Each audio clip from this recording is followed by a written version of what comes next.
안녕하십니까. 명절 잘 보냈습니까? 예. 예. 자, 오늘은 283페이지 제3장 점유권을 확인해 보겠습니다. 자, 한 장을 넘기시고 284페이지 제1절 서술은 큰 의미 없습니다.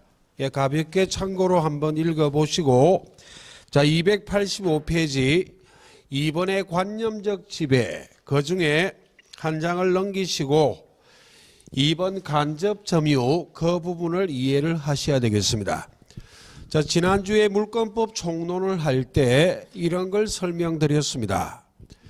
민법이 규정하고 있는 물건은 8종이 있고 크게 두 가지로 나눌 수 있다 그랬습니다. 점유권과 본권으로 나눌 수 있다.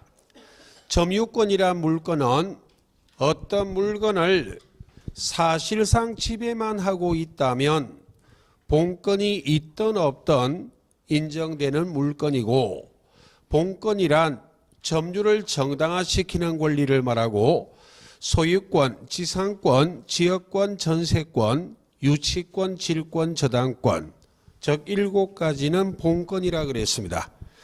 자, 그런데 점유가 관념화된 부분이 있어요. 점유가 관념화되었다는 말은 어떤 물건을 사실상 지배하고 있는데도 점유권이 인정되지 않는 경우가 있고, 어떤 물건을 사실상 지배하지 않아도 점유권이 인정되는 경우도 있습니다. 그게 점유에 관념하다 하는 이야기입니다.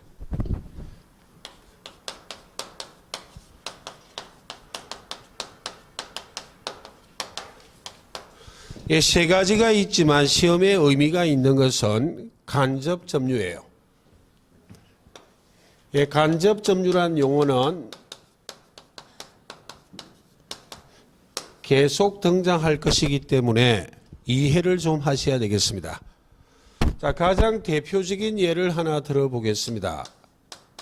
물건을 소유하는 갑이 있고 갑을 간에 이 물건을 빌려주고 빌려서는 임대차 계약을 하고 있습니다. 갑이 물건을 빌려주는 임대인, 을이 물건을 빌려서는 임차인.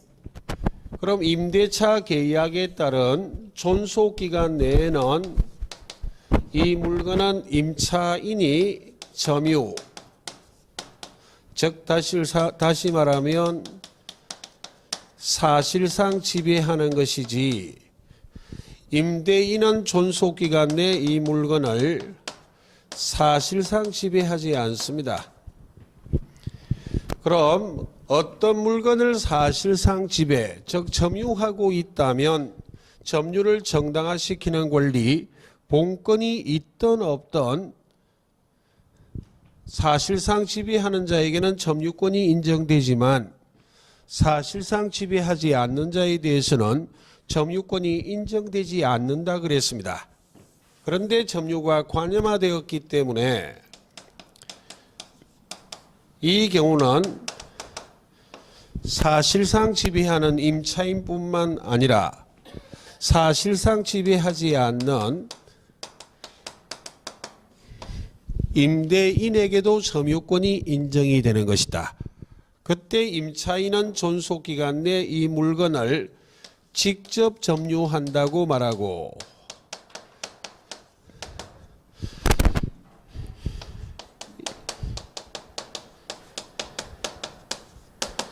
임대인은 간접 점유한다고 말합니다.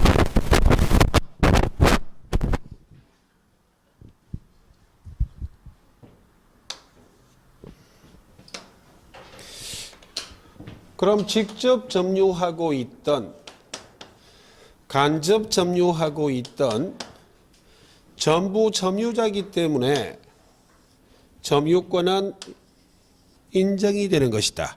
이때 간접 점유는 물건을 사실상 지배하고 있지 않음에도 불구하고 이런 임대차 계약과 같은 점유 매개 관계를 통하여 점유하는 자를 무엇이라 말한다? 간접 점유자라 말해요. 간접 점유자든 직접 점유자든 모두 점유권이 인정되기 때문에 만약 이 점유권이란 물건이 침해됐을 때에는 직접 점유자뿐만 아니라 간접 점유자도 점유권에 기한 물권적 청구권,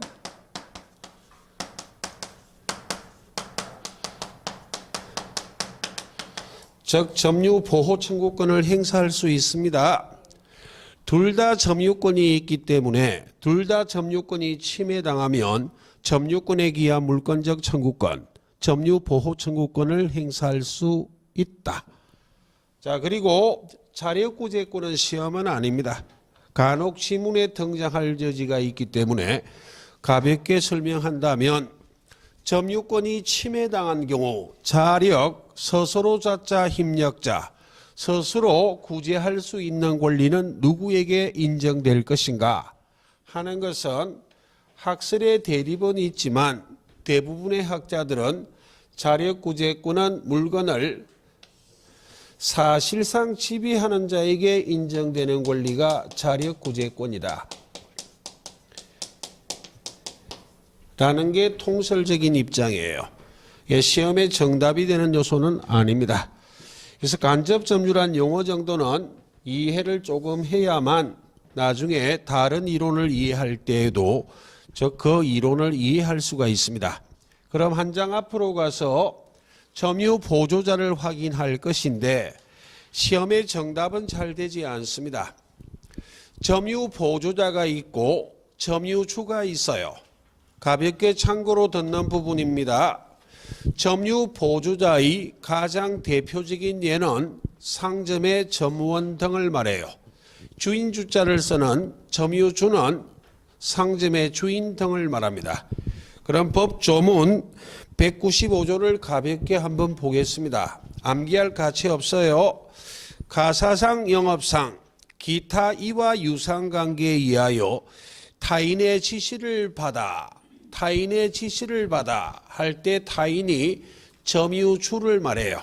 점유주, 즉 타인의 지시를 받아 물건에 대한 사실상 지배하는 때 그 타인, 즉 점유주만이 점유자이다. 그 말은 점유보조자는 점유자다 아니다.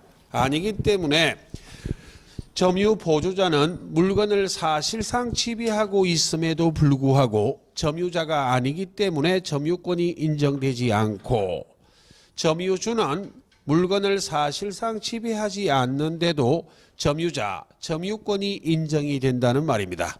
그러므로 이 경우 점유권이 침해당한 경우 점유권에 기한 물권적 청구권, 즉 점유보호 청구권은 점유권을 가진 점유주가 행사하는 것이지 점유보조자는 점유자가 아니기 때문에 점유권이 없으므로 점유보호 청구권을 행사하지 못합니다.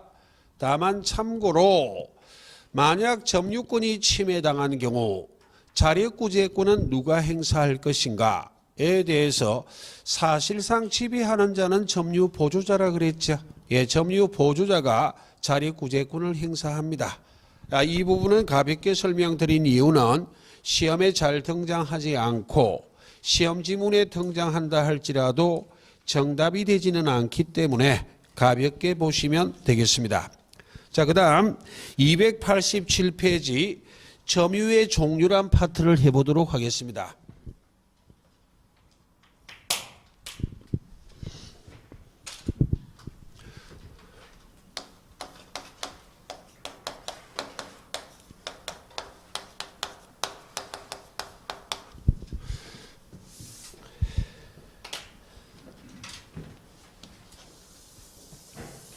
입문 과정에 한번 정확하게 서술했기 때문에 1, 2월 달에 한 번 더 하고 3, 4월 달에는 세세하게 적을 시간이 없습니다. 그래서 오늘 눈여겨보시란 이야기입니다. 자, 점유의 종류는 크게 두 가지로 나눌 수 있어요.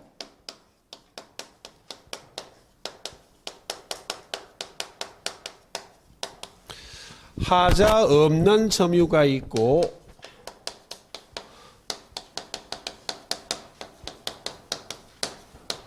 하자 있는 점유가 있습니다. 없는 있는이란 이야기는 좌우를 비교해서 상대적으로 점유가 하자가 없다, 문제가 없다.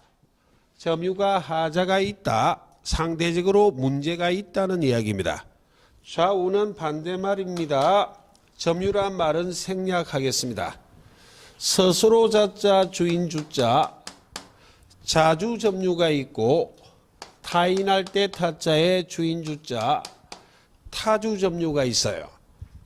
자주 점유는 물건을 점유함에 있어 소유의사를 갖고 점유하는 것이 자주,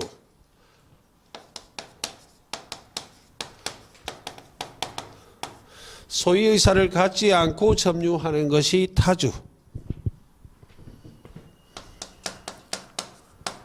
그리고 선의 점유와 악의 점유가 있어요. 이 개념은 약간 복잡하기 때문에 정확하게 기억할 가치는 없고 그냥 줄여서 선이 몰랐다, 악이 알았다, 그 정도만 하시고 참고. 선의 점유는 점유를 정당화시키는 권리, 즉 본권이 없음에도 불구하고 있다고 오신하여 점유하고 있다. 본권이 없는데도 있다고 오신하고 있다는 말은 본권이 없다는 걸 몰랐다 이 말이죠. 예.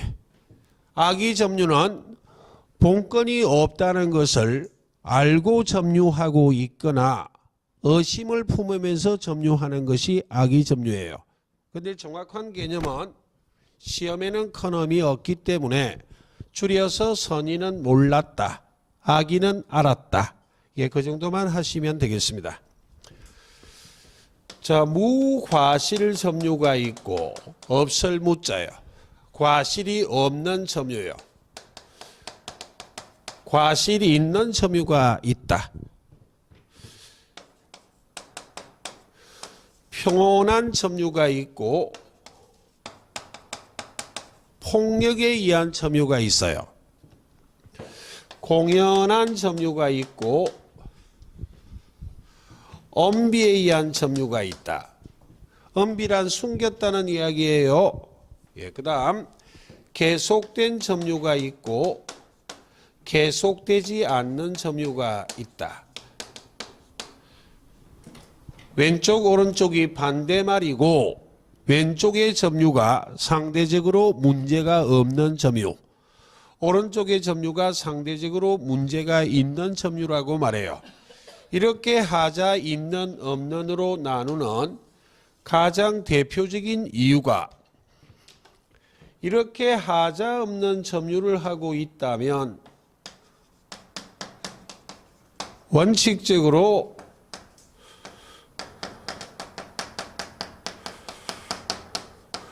권리를 취득하는 등 일정한 법률 효과가 생겨요.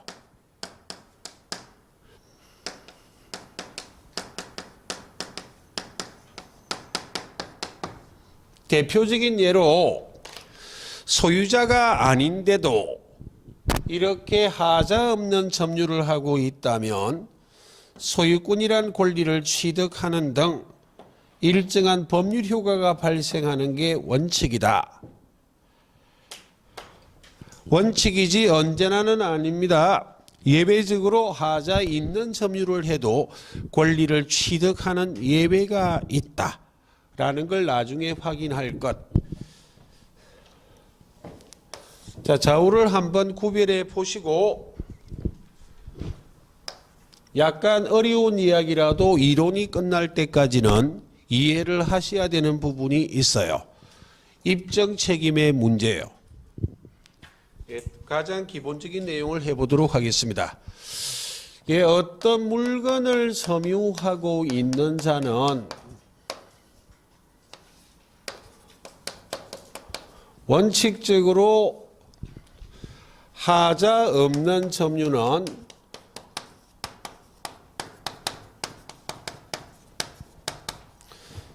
추정이 돼요. 물건을 점유하고 있는 자에게는 하자 없는 점유가 추정되는 것이 원칙이다. 다만 예외적으로 하자 없는 점유 중에 추정되지 않는 게 하나 있어요. 그게 무과실 점유입니다. 무과실 점유는 추정되지 않는다.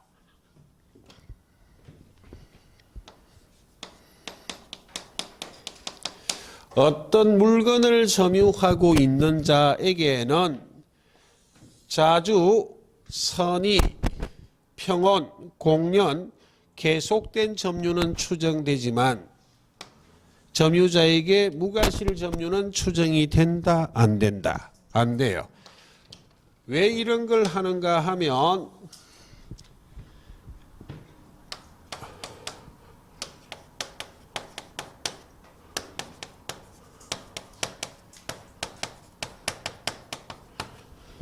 입증 책임의 문제 때문에 개인과 개인 사이에 법률관계가 성립하고 다툼이 발생한다면 국가구제가 원칙이기 때문에 소송을 해야 됩니다.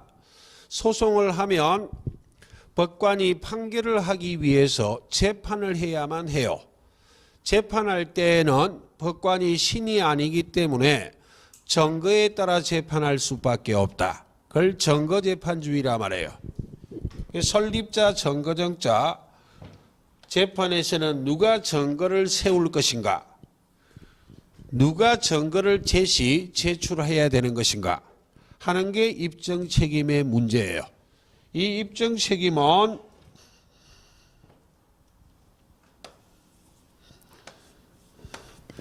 일정한 사실을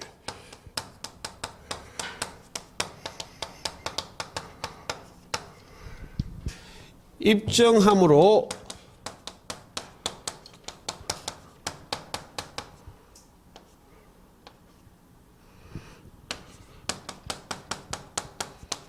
유리한 지위에 서는 자가 입증하는 것이 대원칙입니다. 이건 상식이잖아요. 어떤 사실을 입증하면 유리한 지위에 서는 자가 입증하는 것이 대원칙이에요. 만약 어떤 사실을 입증하면 불리한 지위에 서는 자를 보고 입증하라 요구한다면 증거가 있어도 증거가 있다고 말한다, 없다고 말한다? 없다고 말해요. 이건 너무나 당연한 이야기고, 이 입증 책임이 전환이 되는 경우가 있어요. 전환이라 말은 변경이라 말하고 같은 말이에요. 유리 분리를 따지지 않아 입증 책임이 전환이 되는 경우가 있다. 만약 법률 규정에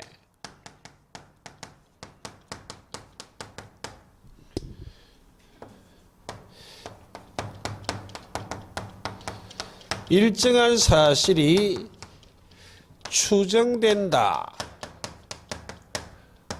라는 규정이 있다면 이 일정한 사실에 대해서는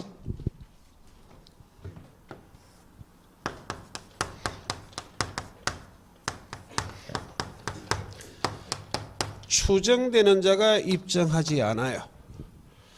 서로 추정되는 자가 입증하고 유리한 지위에 선다 할지라도 추정되는 자는 입증 책임을 부담한다, 안 한다? 안 해요.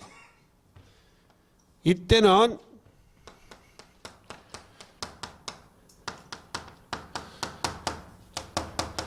추정되는 것과 반대 사실을 주장하는 상대방이 입증을 한다고요.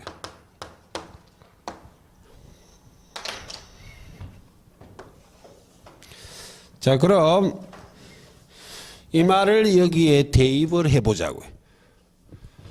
어떤 물건을 점유하고 있는 자에게는 무과실 점유를 제외한 자주, 선의, 평온, 공연, 계속된 점유는 점유자에게 추정이 되기 때문에 만약 점유자하고 상대방이 다툼이 생겼다면 자주, 선의, 평온, 공연, 계속된 점유에 대해서 다툼이 생겼다면 점유자는 자주, 선의, 평온, 공연, 계속 점유를 주장하고 상대방은 반대 사실, 타주, 악의, 폭력, 엄비, 불계속 점유를 상대방이 주장하고 있다면 소송에서는 누가 입증할 것인가?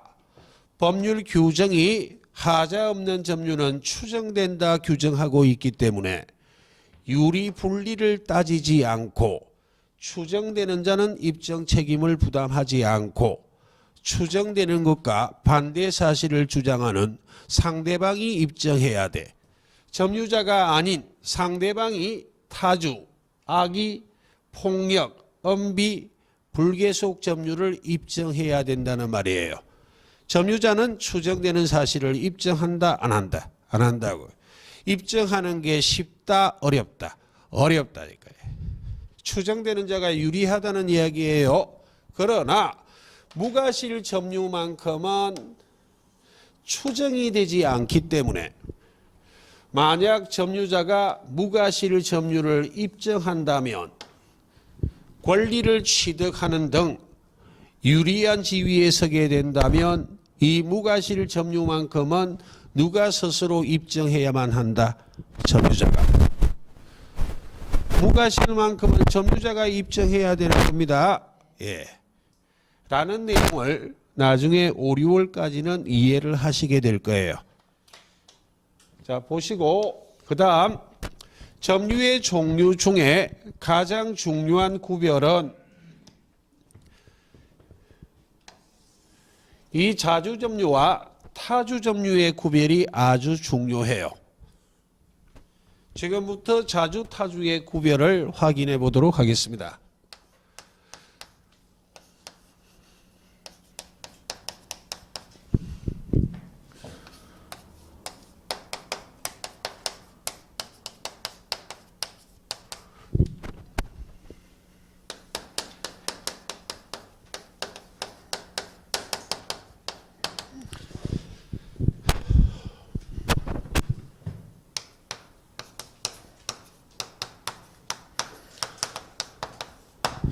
점유가 소유의사가 있는 자주점유인지 소유의사가 없는 타주점유인지는 어떻게 구별하는 것인가에 관련된 대법원 판례들이 아주 많아요. 근데 오늘은 기초과정이기 때문에 가장 기본적인 판례 하나를 기억해야만 하겠습니다. 자세한 내용들은 3, 4월부터 합니다. 첫째 기억하실 것은 자주인지 타주인지를 구별하는 것은 언제를 기준으로 판단할 것인가?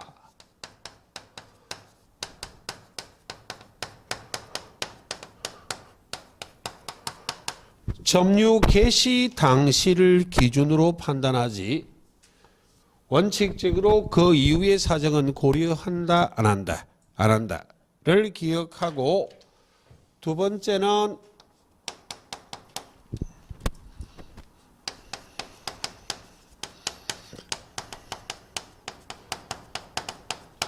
권한의 성질상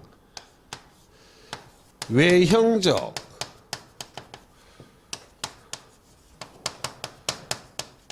객관적으로 판단하여 결정하는 것이다.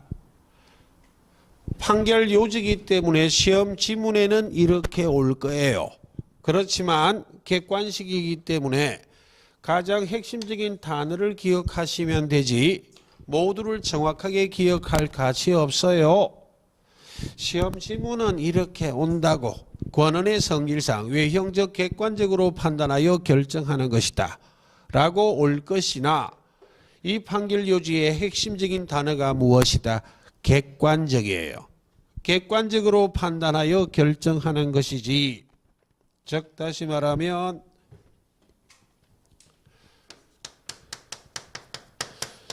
주관적으로 판단하여 결정한다, 안 한다, 안 한다고. 그때 이 주관적이란 표현이 시험 지문에는 이렇게 옵니다. 같은 말이에요.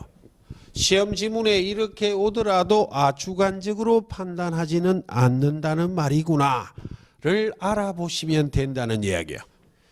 지문에는 주로 이렇게 와요.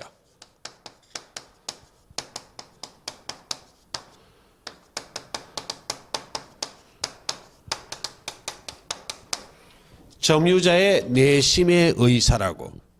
점유자의 내심의 의사란 말은 무슨 표현이다? 주관적이다, 객관적이다. 주관적이라고. 객관적으로 판단하여 결정하는 것이지 주관적으로 판단하여 결정하지 않기 때문에 점유자의 내심의 의사에 따라 결정하지는 않아요. 예. 자, 그래서 판례 가장 기본적인 내용을 하나 기억하시고 그럼 이 말의 의미를 지금부터 이해를 해 보겠습니다. 객관적으로 판단한다는 것을 이해를 해보자는 이야기. 그때 자주점유, 소유의사를 갖고 점유하는 것은 소유권이 있다고 믿고 점유하는 것 아니에요. 어떤 이유에서건 물건을 점유하여 소유자인 것처럼 점유하겠다. 소유자처럼 점유하겠다는 게 무엇이다? 소유의사. 소유의사란 이것도 판례입니다. 소유권이 있다고 믿고 점유하는 것을 의미하지 않는다. 어떤 이유에서건 물건을 점유하여 소유자처럼 점유하겠다는 게 무엇이다? 소유의사, 자주예요. 그럼 가장 기본적인 예를 하나 들어보겠습니다. 가령 갑이 소유하는 물건을 을이 매수했습니다.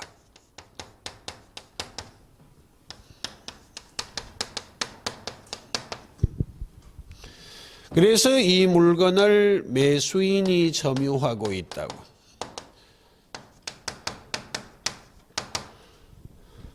그럼 객관적으로 판단하면 매수인의 점유는 자주다, 타주다. 소유의사가 있다, 없다. 있다. 매수인의 점유는 자주 점유가 추정이 돼요. 그 다음 가령 예를 든다면 갑이 소유하는 물건을 을이 빌렸다고. 빌려서 임차인이 이 물건을 점유하는 것은 객관적으로 판단하면 존속기가 만료되면 이 물건을 돌려줄 의사를 갖고 점유하고 있어요. 소유의사가 있다, 없다. 없다. 타주예요. 가령 갑이 소유하는 물건을 을이 훔쳤어요. 도둑질했다고. 그럼 이 도둑놈의 점유는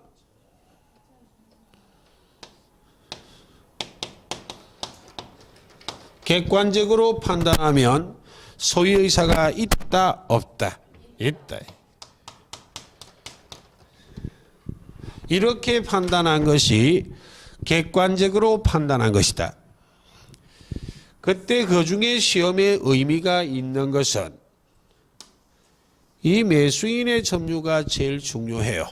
판례가 아주 많다고. 매수인의 점유는 자주점유가 추정이 되는데 자주점유의 추정이 깨지는 경우가 있다고. 자주점유의 추정이 깨진다는 말은 타주가 된다는 경우입니다. 그리고 자주였다가 타주가 되는 경우도 있고 타주였다가 자주가 되는 경우도 있다. 자주에서 타주로 전환, 즉 변경되는 경우가 있고 타주에서 자주로 전환, 변경되는 경우가 있다.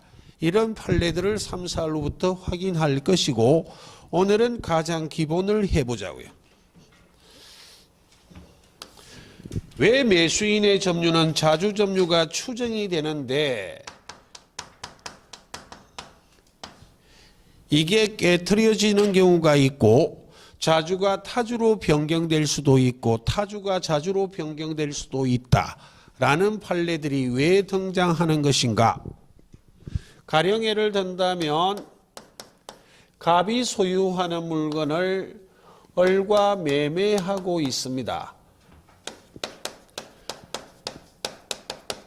갑이 매도인, 을이 매수인. 그래서 매매 목적물을 매수인이 점유하고 있어요. 그럼 매수인의 점유는 자주 점유가 추정이 되는데 그 추정이 깨트려지는 경우가 있다는 이유는 대표적인 예. 이 매매계약이 무효라고. 그럼 지난번에 판례 유인성설을 했었습니다. 부동산을 매매하고 소유권 이전 등기했는데 매매계약이 무효등이 됐다면 소유권이 매도인에게 복귀되기 위해서 말소 등기 필요 없다 그랬습니다. 물건을 안 돌려줘도 등기를 말소 안 해도 소유권은 누구에게 복귀되어 있다고? 매도인에게. 그럼 매수인의 점유는 자주일 것인가 타주일 것인가? 본건이 없어도 어떤 물건을 사실상 지배만 하고 있다면 점유권은 인정이 되잖아요. 되겠습니까? 이 점유가 자주인지 타주인지를 구별하는 여러 가지 판례가 있어요. 이 매수인이 이 물건을 점유함에 있어 매매계약이 무효라는 것을 모르고 점유할 수도 있고 이 매매계약이 무효라는 것을 알면서 점유하고 있는 경우도 있거든.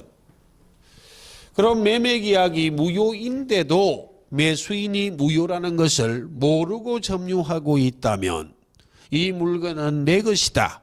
내가 소유자다. 라고 생각하여 점유하고 있기 때문에 매수인의 점유는 자주일까요? 타주일까요? 자주라고 자주. 이 경우에 매수인의 점유는 자주 점유의 추정은 깨지지 않는다. 그러나 매매계약이 무효라는 것을 알면서 점유하고 있다는 말은 소유권을 취득할 수 없다는 것을 알고 점유하고 있기 때문에 매수인의 점유는 자주다 타주다. 타주라고요. 이건 자주 점유의 추정이 깨진다는 말입니다. 예. 가장 기본이요. 두 번째 이거 한번 해보자고요. 이 논리를 바탕으로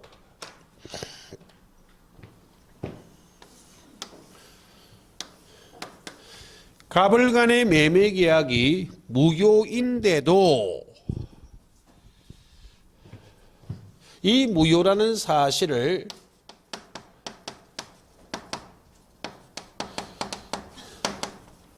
점유를 개시한 후에 알았다고.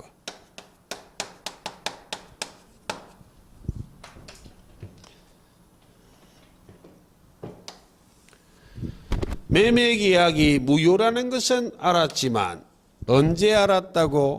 점유를 개시한 후에 알았습니다. 점유를 개시한 후에 알았다는 말은 점유를 개시할 당시에는 알았다는 말이다, 몰랐다는 말이다. 몰랐다는 말이기 때문에 매수인의 점유는 자주다, 타주다. 자주라고.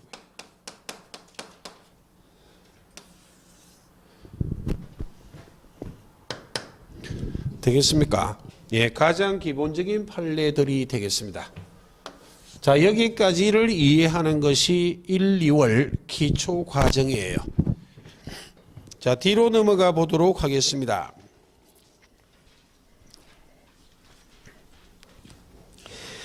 예, 291페이지 큰 2번의 겉밖의 점유에서 선의 악의 점유의 197조는 시험에 중요합니다. 제1항이 시험에 제법 자주 등장해요. 제1항은 암기할 가치는 없어요.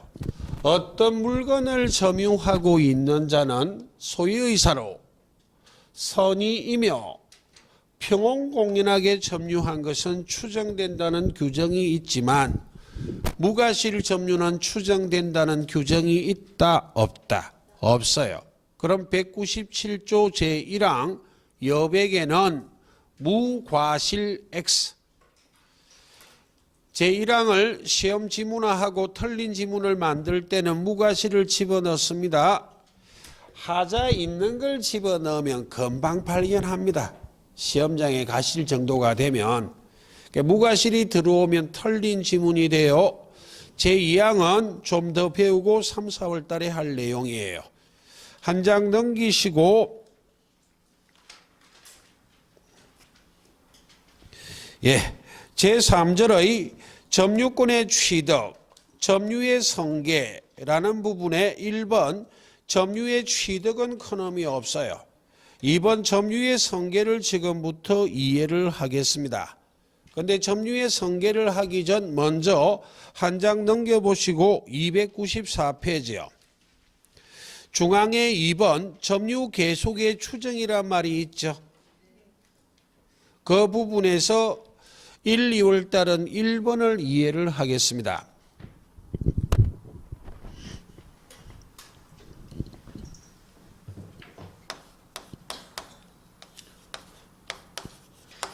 예, 민법 198조는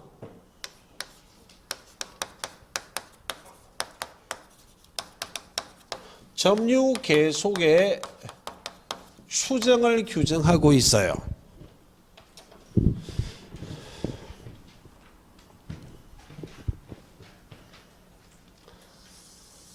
화살표는 시간의 흐름이에요. 어떤 물건을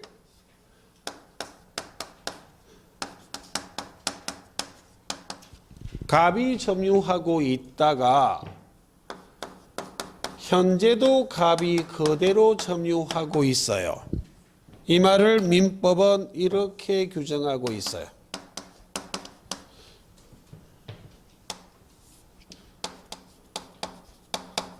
어떤 물건을 점유하고 있는 자가 전후 양시에 점유하고 있다는 것이 입증이 됐다면 점유 계속은 추정이 된다고 규정하고 있어요. 이 말의 취지는 전에도 갑이 점유했고 후에도 갑이 점유를 하고 있는데 중간에 일정 기간은 갑이 점유를 했는지 안 했는지 불분명할 수도 있잖아요. 그렇지만 전후 양시에 점유한 사실이 있다면 이 점유의 계속은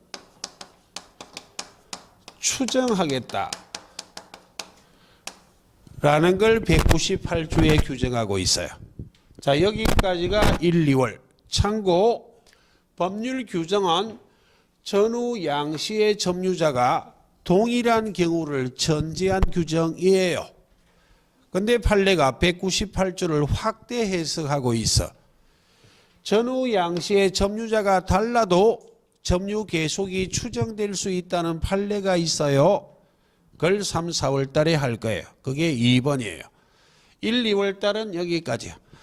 전에도 갑이 점유하고 있었고 현재도 갑이 점유하고 있다면 어떤 물건의 점유권은 갑에게 있다고 점유가 계속이 추정되고 있다는 것을 198조에 규정하고 있습니다.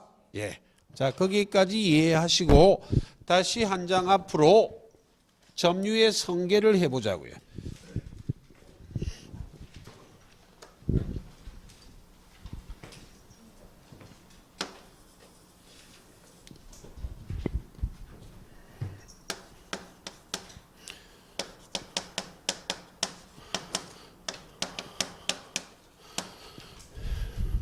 예, 점유의 성계에 관련된 논리가 점유는 분리할 수도 있고 점유는 병합할 수도 있어요.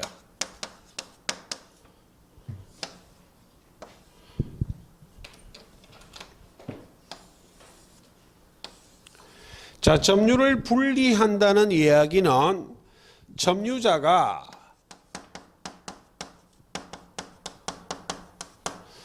자기만의 점유를 주장하는 것을 말합니다.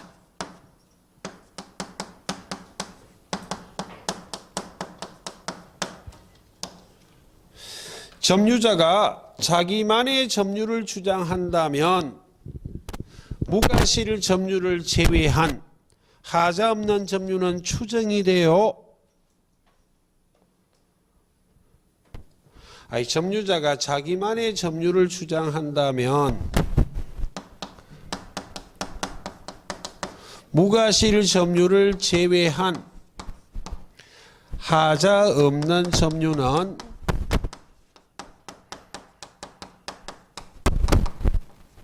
추정이 된다고. 즉 좌측에 박스 참고하시고 자주, 선의, 평온, 공연, 계속된 점유는 추정이 되는 것이다. 근데 점유의 병합이란 이야기는 점유자가 전 점유자의 점유를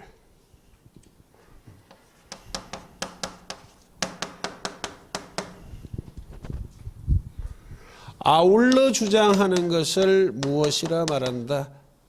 점유의 병합이요. 점유자가 전 점유자의 점유를 아울러 주장하는 것을 점유의 병합이라고 말합니다. 이 점유의 병합의 경우에는 점유의 하자도 성계해요.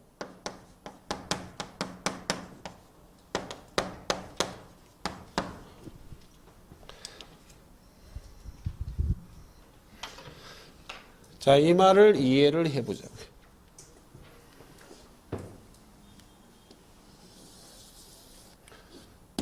가령 어떤 물건을 애초에는 갑이 점유하고 있다가 일정 시점부터는 이 물건을 을이 점유하고 있다가 일정 시점부터는 이 물건을 병이 점유하게 되었어요. 그리고 현재에 도래하였다고. 그 말은 이 병이 현재 점유자고 을은 전 점유자고 갑은 전자를 하나 더 붙입니다. 갑은 전전 점유자예요. 그때 이 병은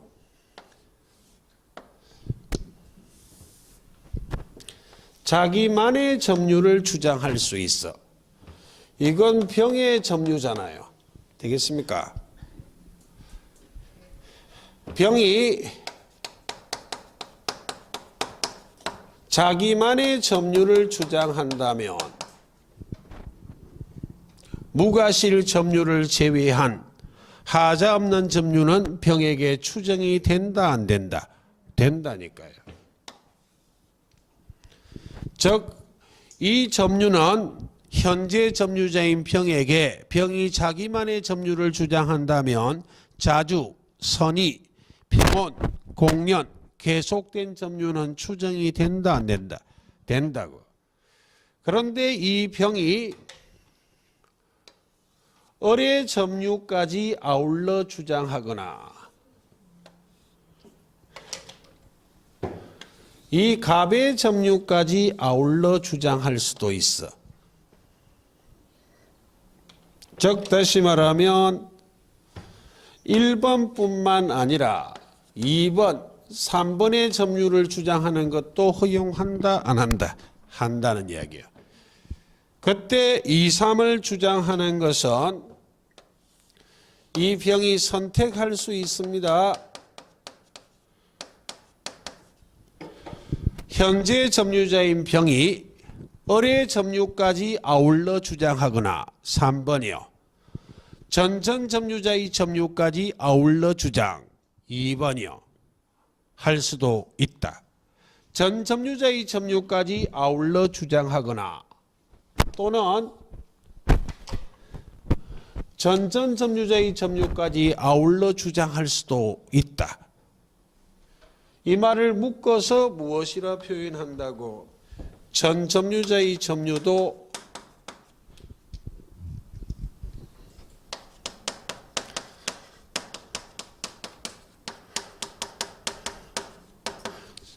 아울러 주장할 수 있다, 없다.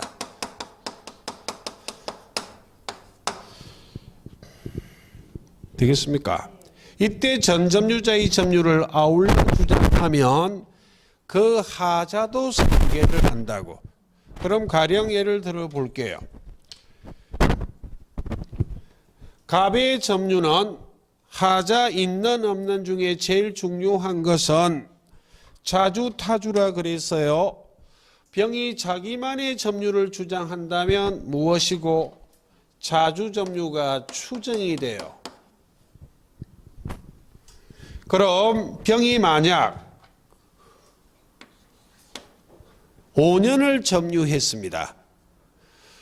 그럼 병이 이 물건의 소유권을 취득하기 위해서 10년을 점유해야 된다면 10년의 자주 점유여야만 한다면 5년이니까 부족하잖아요. 그때는 전점유자의 점유를 아울러 주장할 수 있다, 없다? 있어요. 만약 을의 점유가 5년 점유라면 전점유자의 점유를 아울러 주장하고 만약 을의 점유가 자주라면 10년의 자주가 되잖아요. 전점유자의 점유를 아울러 주장하면 기간은 합해 더하기 한다고. 병의 점유가 몇 년 점유가 돼? 10년 점유. 그때 을의 점유가 자주라면 현재 점유자인 병의 점유가 10년의 자주가 되지만 전 점유자의 점유를 아울러 주장할 때에는 그 하자도 성계하기 때문에 만약 을의 점유가 자주가 아니라 타주가 된다면 병이 을의 점유까지 아울러 주장하면 병의 점유기간은 10년이 되지만 10년의 자주다 타주다 타주가 돼버려요. 타주가 돼버린다면 병이 이 물건의 권리를 취득하기 위해서 10년의 자주여야만 한다면 이 경우는 을의 점유까지 아울러 주장해봐야 별 실익 없어요. 예. 어떤 경우에 을의 점유까지 아울러 주장해야만 한다고? 5년의 자주여야만. 근데 만약 병이 어떤 물건의 권리를 취득하기 위해서 20년의 자주여야만 한다면 만약 갑의 점유기간이 10년이라면 갑의 점유까지도 아울러 주장할 수 있다, 없다? 있어요. 그때 병이 권리를 취득하기 위해서 20년의 자주여야만 한다면 갑의 점유가 자주라면 현재 점유자인 병이 전전 점유자의 점유까지 아울러 주장하면 20년의 자주가 된다고.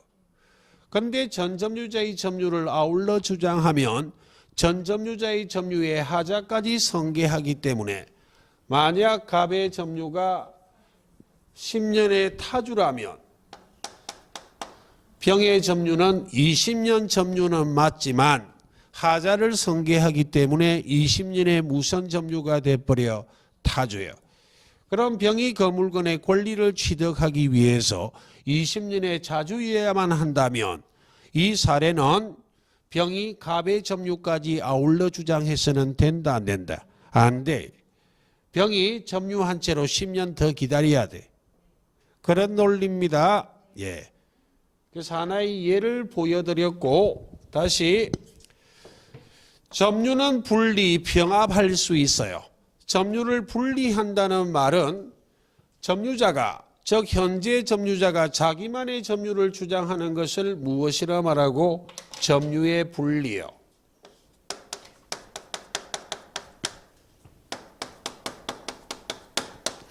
전 점유자의 점유까지 아울러 주장하는 것은 무엇이라 말한다? 점유의 병합이요. 그때 전 점유자가 여러 명이라면 전 점유자도 있고 전전 점유자도 있다면 현재 점유자는 전 점유자의 점유까지만 아울러 주장하거나 또는 전전 점유자의 점유까지 아울러 주장하는 것은 병이 현재 점유자가 임의로 선택할 수는 있다 없다? 있어요. 왜 선택하는지를 조금 전에 설명했었어요. 예. 그때 전 점유자의 점유를 아울러 주장한다면 전 점유자의 점유에 무엇도 성계하는 것이다. 하자도.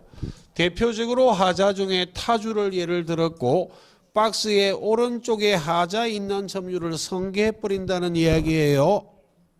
보셨습니까? 예, 그 말이에요. 자, 여기까지가 점유의 성계에 관련된 논리가 되겠습니다. 상속인의 점유는 3, 4월 달에 설명드릴 겁니다. 그 다음 203페이지는 197조가 다시 등장하고 있죠. 예, 점유의 추정력이란 부분이요.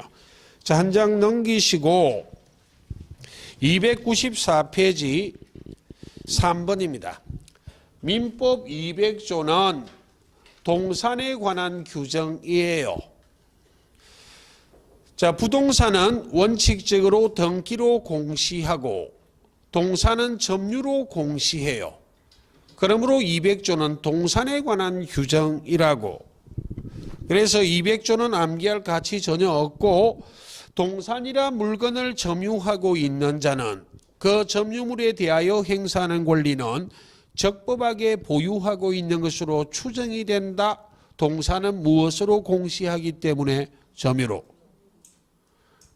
그게 권리의 적법 추정에 관련된 규정입니다. 그런데 민법 200조는 동산에 관한 규정이지 부동산에 관한 규정은 아니기 때문에 대법원 판례가 등기된 부동산은 민법 200조의 점유의 추정력은 인정하지 않는다. 점유의 추정력은 배제한다는 게 판례입니다. 왜? 부동산은 등기로 공시하기 때문에 방금 그 판례는 만약 어떤 부동산이 등기는 홍길동 명의로 점유는 임꺽정이 점유하고 있어요. 부동산이요. 적법한 권리자로 추정이 되는 자는 1번 등기된 홍길동이다. 아니다. 2번 점유하고 있는 임꺽정이다. 등기된 홍길동이 적법한 권리자로 추정이 된다고. 되겠습니까? 등기된 부동산은 민법 200조에 점유의 추정력 인정 안 합니다.